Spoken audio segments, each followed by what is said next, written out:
নমস্কার বন্ধুরা, প্রত্যেক দিনের মতন আজকেও চলে এসেছি। আজ মূলো বাড়িতে দেখুন, বৃষ্টি হয়ে মূলোর অবস্থা কি হয়ে গেছে। হুল পড়েছিল, পাতাগুলো যেমন পোকায় কেটে দিয়েছে সেরকম দেখা যাচ্ছে দেখুন, আর ঘাসে ভর্তি হয়ে গেছে। আর এই যে এখানে বেগুনের চারা দেওয়া হয়েছে, বেগুন চারাগুলো লাগাবার মতন হয়ে গেছে। মূলোগুলো ঘাসে সব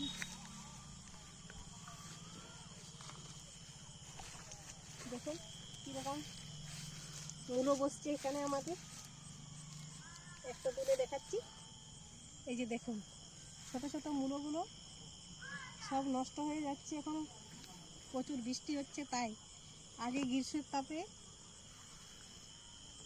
নষ্ট হয়ে যাচ্ছিল, এখন বৃষ্টিতে নষ্ট হয়ে যাচ্ছে। কোনো জিনিসটাই বেশি সহ্য করে না বৃষ্টিতে। সবজিতে যেসব জিনিস দরকার হয় ঠিকঠাকভাবে না পেলে ঠিক কিছুই হবে না। বেশি জিনিস কিছুতেই সহ্য করতে পারে না। খুব বেশি বৃষ্টিও সহ্য নেই, খুব বেশি রোদও সহ্য করতে পারে না। আগে রোদ্রে নষ্ট হয়ে যাচ্ছিল, এখন বৃষ্টি হয়ে নষ্ট হয়ে যাচ্ছে। দেখুন পুরো বাড়িটা কীরকম হয়ে যাচ্ছে।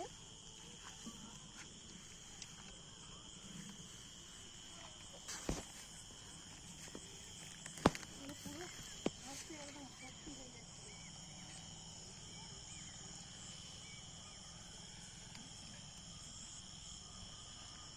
যে অবস্থা হয়ে গেছে, মূলো পরিষ্কার করা যাবে না এখন। দেখুন মূলোতে ঘাসগুলো বেশি হয়ে যাচ্ছে, আর শাকগুলো সব পোকায় কেটে দিয়েছে।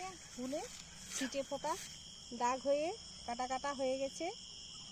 এখন কিছু ভালো অবস্থা নেই। এই যেগুলো জল বেশি হয়ে গেছে জন্যে গলে নেমে যাচ্ছে, আর ঘাসে চাপা দিয়ে দিচ্ছে।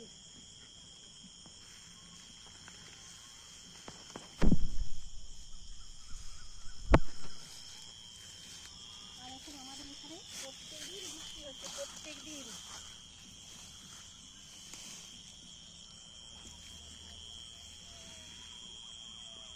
দেখুন কোনো কোনো জায়গায় এইভাবে মূলোটা বসেছে। দেখুন মূলোর শাকটা সুন্দর না হলো, মূলোর বলন সাইজটা সুন্দর আছে। দেখুন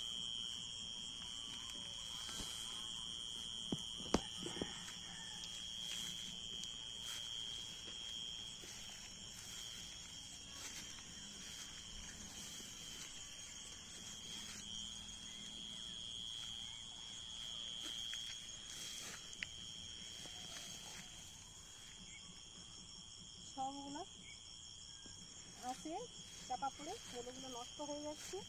দু এক দিনের মধ্যে যে কয়েকটা আছে তুলে দিতে হবে, নাহলে সব নষ্ট হয়ে যাবে।